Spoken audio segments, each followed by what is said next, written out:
आपण fluid mechanics मधला हा जो प्रॉब्लेम आहे तो बघत आहोत. ह्याच्यामध्ये तुम्हाला व्हेलॉसिटी हेड फाइंड आउट करायचं आहे, कंटिन्युटी इक्वेशन आणि डिस्चार्जचं जे काही इक्वेशन ते तुम्हाला यूज करायचं आहे. तर फॉर्म्युले काही तुम्हाला लागतील. Q is equal to AV, a continuity equation लागेल A1V1 is equal to A2V2. Velocity head जे बर्नॉलीज इक्वेशन मध्ये आहे ते आहे V²/2G.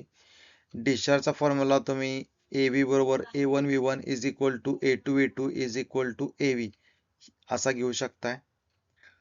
ज्या प्रकारे तुम्हाला व्हॅल्यू अवेलेबल होतील त्यानुसार हा तुम्हाला चूज करायचा आहे. आता आपण प्रॉब्लेम वाचूया. A pipe through which water is flowing, म्हणजे ही एक पाईप आहे आणि या पाईप मधून वॉटर फ्लो होत आहे.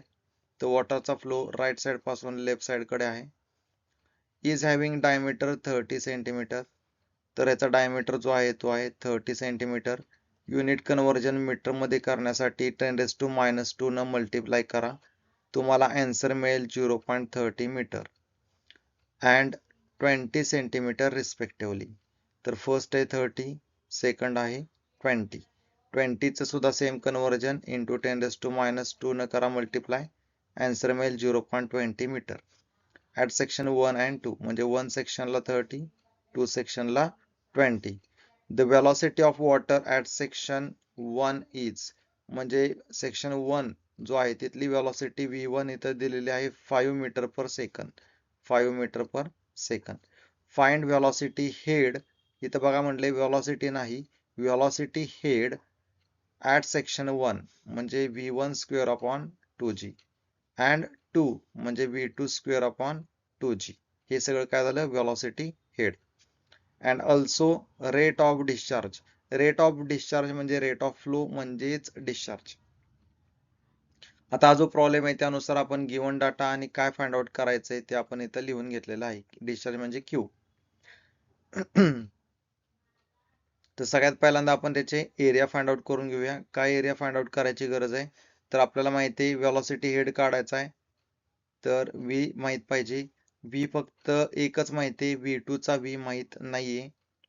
डिस्चार्ज काढण्यासाठी सुद्धा आपल्याला एरिया माहित करावा लागतो, यासाठी सुद्धा आपल्याला एरिया काढावा लागतो. म्हणून आपण एरिया काढूया. Area is equal to π/4 D1 square. A1 आहे म्हणल्यानंतर इथं D1 येणार, A2 असेल तर इथं D2 येणार.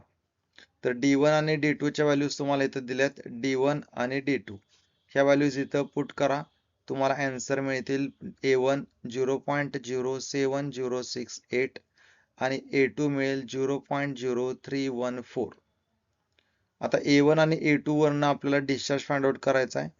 तर डिस्चार्जची जी व्हॅल्यू असते ती दोन्हीकडे सेम आहे. का तर पाईप ही कुठं स्प्लिट केलेली नाहीये किंवा दुसरीकडनं कुठनं डिस्चार्ज इथं ऍड केलेला नाहीये. एकच पाईप आहे, त्यामुळे कंटिन्युटी इक्वेशन जर विचार केला तर डिस्चार्ज इकडं सेमच येतोय. मी Q साठी आपण काय करूया, Q is equal to A1V1 हे इक्वेशन यूज करूया. आपल्याकडे A1 आहे आणि V1 पण आहे, त्यामुळे हे इक्वेशन यूज केलं.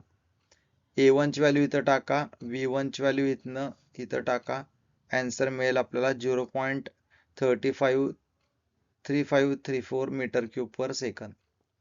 आता आपल्याकडे डिस्चार्ज अवेलेबल झालेला आहे आणि V2 काढायचा आहे.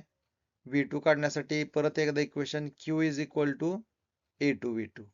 तुम्ही हे इक्वेशन कंटिन्युटी वापरलं तरी चालेल. मी काय केलं, Q is equal to A2V2.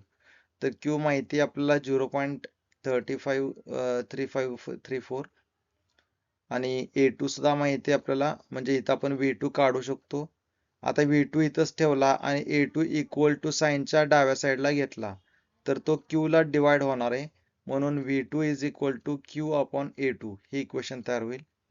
Q ची व्हॅल्यू इथं टाका, इथली टाका, किती येणार आहे 3534. A2 किती आहे 0.0314.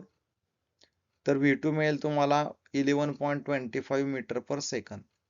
आता आपण आपल्या फाइंड काय करायचंय त्याच्याकडे येऊया. V1²/2G. तर V1 ऑलरेडी दिलाय, त्यामुळे आपण ही V1 ची व्हॅल्यू टाकूया. G ची व्हॅल्यू 9.81 आणि आपल्याला ही इक्वेशन वरनं आन्सर मिळेल 1.27. आता हे कॅल्क्युलेटरवर कसं घ्यायचं, 5² भागिले 2 भागिले 9.81 किंवा 5² ब्रॅकेट मध्ये 2 इंटू 9.81 दोन्हीपैकी काही करा. मी तर असं केलंय 5 स्क्वेअर भागिले 2 भागिले 9.81. तुमचा आन्सर एवढंच येणार आहे. आता नेक्स्ट फाइंड आउट करायचा आहे V2 स्क्वेअर अपॉन 2G. तर इथं V2 आपण फाइंड आउट करून घेतला 11.25. 11.25 चा स्क्वेअर भागिले 2 भागिले 9.81. इथं भागिले म्हणजे 11.25 ला हे दोन्ही भागिलेत, पण 9.81 2 ला गुणिलेत, लक्षात ठेवा. आता हे सुद्धा कॅल्क्युलेटरवर कसं करणार? 11.25 भागिले 2 भागिले 9.81. पण तुम्ही असंही करू शकता 11.25 चा स्क्वेअर भागिले ब्रॅकेट मध्ये 2 गुणिले 9.81 ब्रॅकेट कम्प्लीट, तरी सुद्धा तुमचा आन्सर तेच येणार आहे.